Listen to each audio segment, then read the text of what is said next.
ಮೇ 14, 2025 ಅವತ್ತು ಒಂದಿನ ಕಂಪ್ಲೇಂಟ್ ಬರುತ್ತೆ. ನನ್ನ 31,000 ಕಳ್ಳತನ ಆಗಿದೆ ಅಂತ. ಕಂಪ್ಲೇಂಟ್ ಸ್ವೀಕರಿಸಿದ ಪೊಲೀಸರು ತಡ ಮಾಡದೆ ಕಳ್ಳನನ್ನು ತುಮಕೂರು ಜಿಲ್ಲೆಯ ಗುಬ್ಬಿ ತಾಲೂಕಲ್ಲಿ ಬಂಧಿಸ್ತಾರೆ. ಅವನನ್ನು ವಿಚಾರಣೆ ಮಾಡಿದಾಗ ಗೊತ್ತಾಗುತ್ತೆ ಅವನು ಇವರು ಊಹಿಸಿದ ಹಾಗೆ ಸಾಮಾನ್ಯ ಕಳ್ಳ ಅಲ್ಲ ಅಂತ. ಹೌದು, ಈ ಕಳ್ಳನ ಹೆಸರು ಬಂದು ಪರಮೇಶ್ವರ್ ಅಂತ. ಈತ ವೃತ್ತಿ ಅಂತ ಏನಿಲ್ಲ, ಈತನ ವೃತ್ತಿನೇ ಕಳ್ಳತನ. ಇವನು ಸುಮಾರು ಬರೋಬ್ಬರಿ 20 ವರ್ಷಗಳಿಂದ ಕಳ್ಳತನ ಮಾಡ್ತಿದ್ದ. ಹಾಗೆ ಯಾರಿಗೂ ಅನುಮಾನ ಬಾರದ ರೀತಿ ಇರ್ತಿದ್ದ. ಇನ್ನು ಇವನನ್ನು ವಿಚಾರಣೆ ಮಾಡಿದಾಗ ಗೊತ್ತಾಗಿದ್ದು ಈತ ಸುಮಾರು 20 ವರ್ಷದಿಂದ ಕಳ್ಳತನ ಮಾಡ್ತಿದ್ದ ಅಂತ. ಈತನ ಕೈ ಚಳಕ ಎಲ್ಲಿ ತೋರ್ತಿದ್ದ ಅಂದರೆ ಮದುವೆ ಮನೆಗಳಲ್ಲಿ.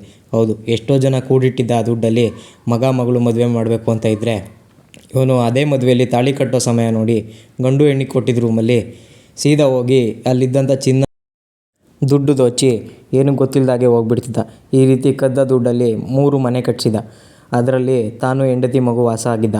ಹಾಗೆ ಮಾಡಿದ ದುಡ್ಡಲ್ಲೇ ಮಗನನ್ನು ಇಂಜಿನಿಯರಿಂಗ್ ಕೂಡ ಓದಿಸಿದ್ದ. ಇನ್ನು ಈ ರೀತಿ ಕಳ್ಳತನ ಮಾಡೋದು ಮನೆಯವರಿಗೆ ತಿಳಿದಿರಲಿಲ್ಲ. ಇವನು 20 ವರ್ಷದ ಹಿಂದೆ ಇದೇ ರೀತಿಯ ಒಂದು ಪ್ರಕರಣವೊಂದರಲ್ಲಿ 2005ರಲ್ಲಿ 2 ವರ್ಷ ಜೈಲು ಶಿಕ್ಷೆ ಕೂಡ ಅನುಭವಿಸಿದ್ದ.